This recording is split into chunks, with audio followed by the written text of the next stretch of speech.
All right, what's up, everybody? Welcome to Easy Money, a sports betting show, Monday, February 27th, 2023.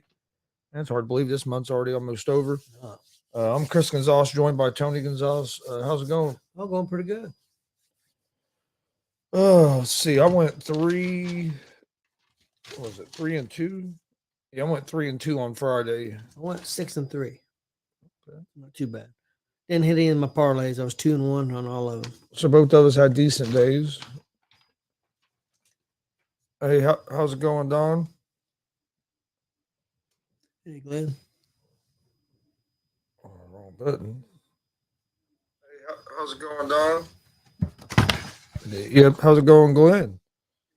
Got to see Glenn yesterday at a wrestling show. So. Yes, we did. A pretty good wrestling show, actually. Yeah. Yes, it was. Glenn, what was your favorite match? I got a decent slate of games. There's not a whole lot of NBA games tonight. There was only like I think four NBA games. Then you had some college basketball. Uh, any hockey tonight? Yeah, a few games. All right. But we'll go ahead and we'll start in the NBA. First game is you have the Detroit Pistons at the Charlotte Hornets. The Hornets are 7-point favorites, minus 290 on the money line. Detroit's plus 235 on the money line. Over-unders at 234. And Glenn says Cecil Cerveza winning the tag belts in the main event. Yep. Main event was real good. I really enjoyed the Kripke and Logan Myers match. Yep.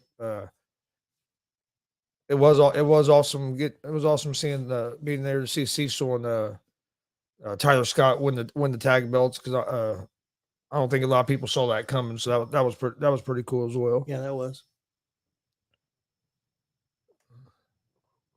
And you had an interesting I Quit match as well. Yeah, it was interesting. But the over under in the Hornets Pistons is at 234. The Pistons are 15-46 on the season, 1-4 over their last 5 games. The Hornets are 19-43 on the season. They are 4-1 over their last 5, so they've been playing pretty good basketball. The Pistons do lead the season series 2-0 against the Hornets. Pistons have some guys out tonight. The rookie Ivy is out, and then I think they have 2 other guys out as well. I'm going to go with the Charlotte Hornets here at the -7 at home against the Detroit Pistons.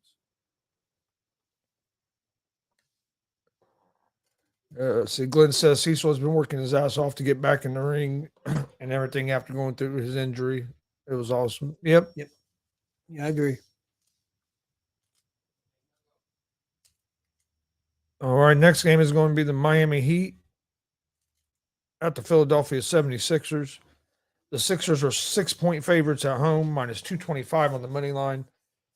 The Heat are plus 188 on the money line. Over under for this game is set at 217.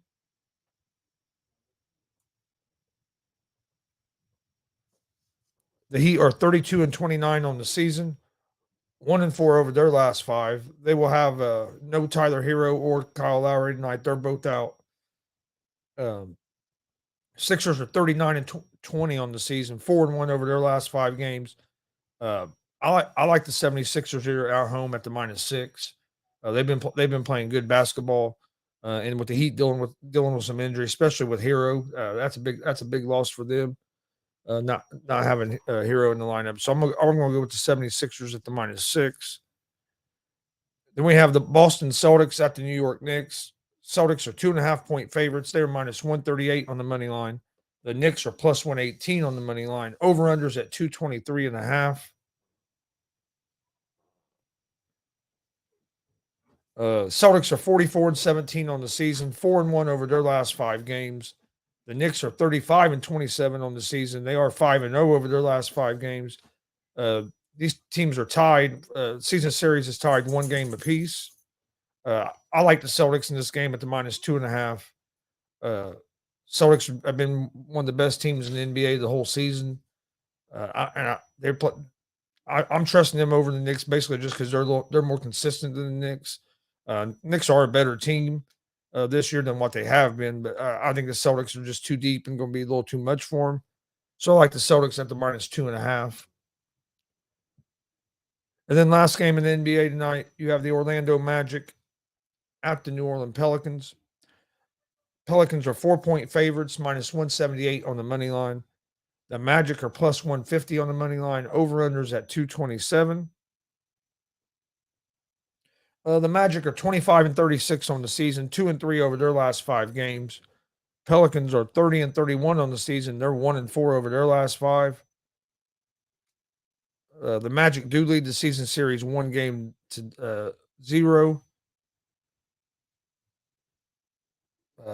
I'm gonna go with the Pelicans in this game. Pelicans, I know, have been struggling, only 1-4 over their last 5, but they're at home. They play better at home.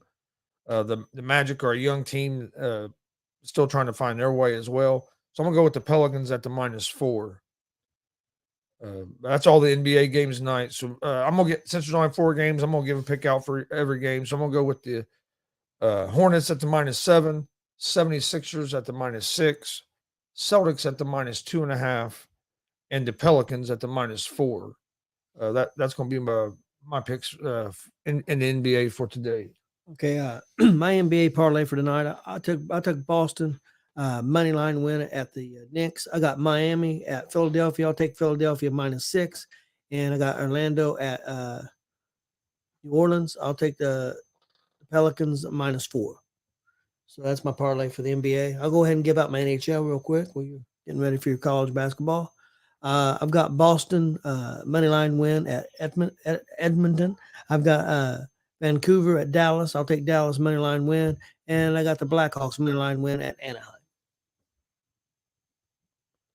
All right, in college basketball, there's only a couple games I like. You have a lot of the smaller schools playing. Don't have a lot of the big matchups tonight. But I'm going to take Baylor at the minus. Let me make sure it's still -1.5.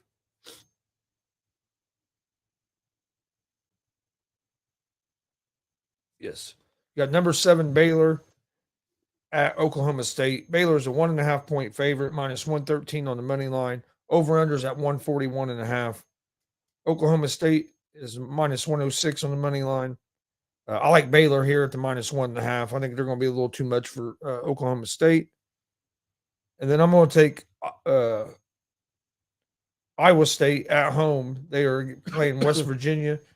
Iowa State's a 4.5 point. Ooh, that's actually went down. Okay. Iowa State's a 4.5 point favorite, -196 on the money line. West Virginia is +162 on the money line. Over-unders at 135.5. I like Iowa State at the -4.5 in this game. This was a 5.5 earlier today, so it has moved toward West Virginia some. So I like Iowa State at the -4.5. That's going to be my 2 college picks for today. Yeah, I got my college basketball parlay. I've got Baylor money line win at Oklahoma. I got West Virginia at Iowa State. I'll take Iowa State at the -4.5. And I got Montana State at Eastern Washington. I'll take Eastern Washington money line win. So you got a couple of the same ones in college. Yep. But that's pretty much it for today. Like I said, not a real big slate of games. MLB you have going, but I'll be honest with you, I don't pay. I watch some spring training, but mostly the Reds, so I don't pay close enough to spring training. The way players are in and out and stuff, I really don't give out a lot of picks for spring training. But you do have the Detroit Tigers at the New York Yankees today. This game's at 6:35 p.m. Eastern. The Yankees are -144 on the money line. The Tigers are +122 on the money line. As spring training is getting full effect here in just about a week, you have the World Baseball Classic will be starting. I think it starts March 4th or March 5th. So yeah, so basically this coming weekend. Yep, I got the Reds on another room. They were down 1-0. So you'll have the World Baseball Classic coming up, and of course not too long before we get to the some regular season baseball, which I'm looking forward to. Hopefully the Reds can be better this year than what they were last year. Take out that terrible start. They really played about 500 ball most of the season after that. So Yeah, But yeah, they you did. just can't start 1 for 23 or something. It was 2 for 23, something like that. Yeah, it was bad. It was really bad. I mean, you dig yourself that big a hole, then you got to play about perfect the rest of the season. So, oh, was there anything else that you want to talk about today? Not really. What'd you think of the XFL? I thought week two was good. The game, I think I saw 3 out of the 4 games because I watched Thursday, watched a little bit Saturday night, and then got to see most of the game, the 7 o'clock game yesterday. I got to see 2 games. But no, I've been enjoying it. I'm hoping that the TV ratings start going up a little bit. Seems like they're getting pretty decent crowds live at the games. Not doing too bad. So that hasn't seemed to be a real big issue. Looked like Houston might get the first loss, but they were able to pull that game out. So there was a lot of close games. That's one thing about. I mean, you look at the first 2 weeks, most of the games have came down to the end. Haven't been a whole lot of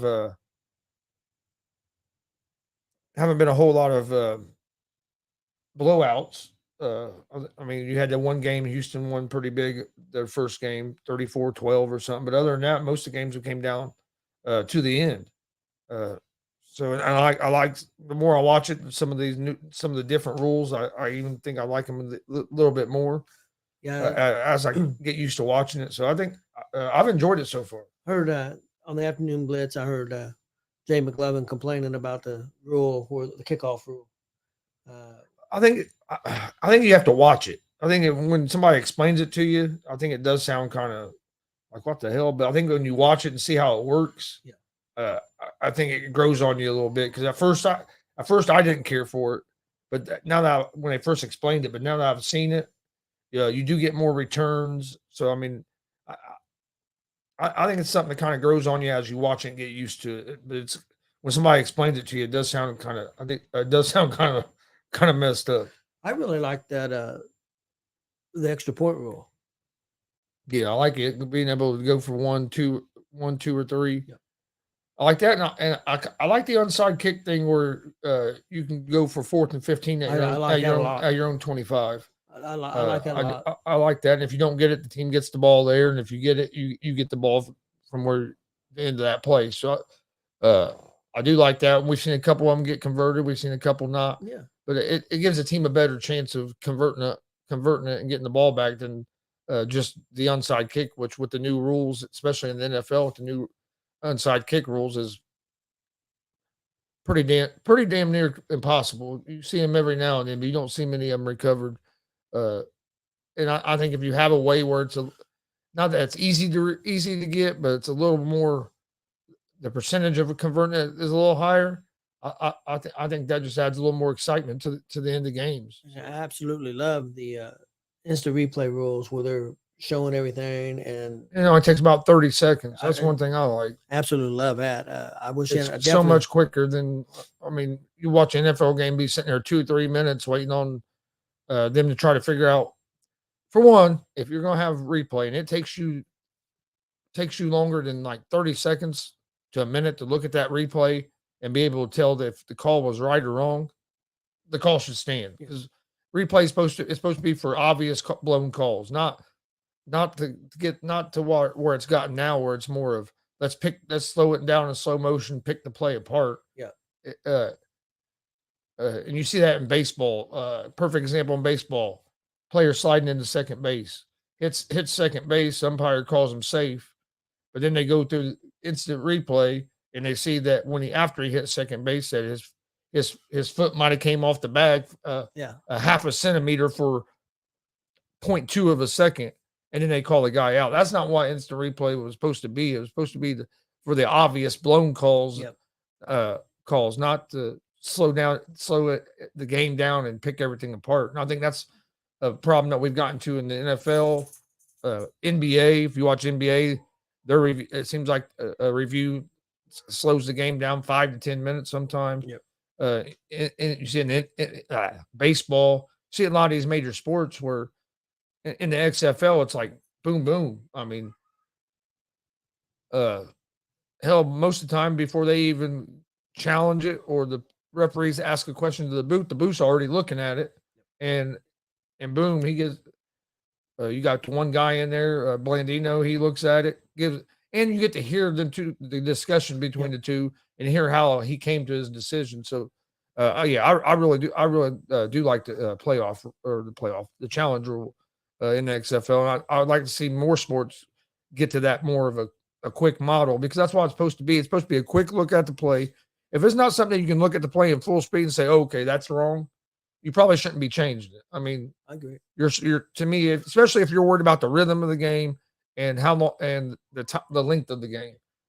That's a way you can cut down some of a little bit of the time, because I mean, how many times have we seen a 5 or 10 minute delay in a game because of them looking at a play and trying to figure out what they're going to call? I like the interviews too. I mean, I know they were going to say, well, these players ain't got time to do that. They're worried about the football. Look, these guys are making millions of dollars. I think it's to put something back in the game and give the viewers something. I mean, I know the XFL is not making $1 million, but I'm talking about if they put that in the NFL where they go right to the sideline and do a quick 20-second interview after a play. I think that's good. I think it's good for the sport. Yeah, no, I like it. Like I said, I said it earlier in the afternoon show. That's one thing that I do like about XFL is all the live mics, and you get a lot more access to hearing things than what you do watching like NFL. I mean, you can hear the play calls coming in. Yep. So I mean, I like it. Another thing I like, kind of like that they do is, like in NFL, the only person the coach can talk to is the quarterback at an offense, but they give you in XFL, you get so many people, so many players you can have mic'd up, so you can have your receivers and your quarterback all with that thing in their ear. So then when that coach is calling the play in, the rest of the your receivers are hearing it too. Yeah. I think I like that, and I know they do it on the defensive side of the ball as well. I forget the exact number of players, but you get so many allotted players that are allowed to have the hearing device in their helmet. And I know some people aren't going to agree with this, but you're going to see some of these rule changes. You ain't going to see all of them, but you'll see some of them eventually work their way to the NFL. Well, I think so too. A lot of people I don't think a lot of people realize that the sky cam that you see in the NFL, that came from the original XFL. Sure did. So there's been things taken from the XFL and brought to the NFL. So I don't think a lot of people realize that. But the first sky cam that you saw in football was the XFL, the original one back in 2000 or maybe even before, somewhere around there, late 90s, 2000, Yep. when Vince first tried it. And they had some issues, or it might have made it. And then the last time you had COVID. So They were doing really well. That just kind of sucks for them, because I think they were going to make it. They were doing a lot of good things. And then COVID hit, shut everything down. Right. But before we get out of here for today, don't forget, we got a big interview tomorrow, 5 p.m. Eastern. Pro wrestler, trainer, and promoter Damian Michael Cole will be joining us at 5 p.m. Then on Wednesday, we have pro wrestler Justin Danger will be joining us at 6:30 p.m. Eastern. He's been in the business for at least 15, 16 years, so it should be a great conversation. And then on Thursday at 6:30, we have pro wrestler Nick Diamond is going to be joining us. So got a full week of interviews. Then also on Sunday, we'll be live streaming another pro wrestling show, as we'll be at Summit Pro Wrestling. Yep. They got another great card put together, so looking forward to that. If you missed Warrior Pro Wrestling 18 yesterday, go check it out on YouTube at Gonzo Sports Room, or at the All Sports All Plays Network. You can find it at both places, or you can find it on Twitch and Twitter at both places as well. Go check it out. Like we said, it was a great show yesterday as well. And then don't forget, tonight, 6:30 p.m. Eastern, we have GWR Gonzo's Wrestling Room. We'll be talking some old school wrestling, so come join us for that. Then also at 11 o'clock tonight, GSR Gonzo Sports Room. Did you see? It was breaking news. I don't know if it was something from earlier or not. I just seen the Commanders released Carson Wentz. Or did they release Carson? He's been released, so he's looking for a job. What do you think he lands? Oh, I don't know. I don't know if anybody will pick him up as a starter I think it's going to be. or probably a backup, I would think. And does he want to be a backup? He may not have no choice. Well, I mean, he might just retire. Could he go to the XFL? I mean, he probably, I don't know if, well, probably not. I don't know if he could this year, but yeah, he probably could if he's still wanting to play. I don't know. I don't know if he.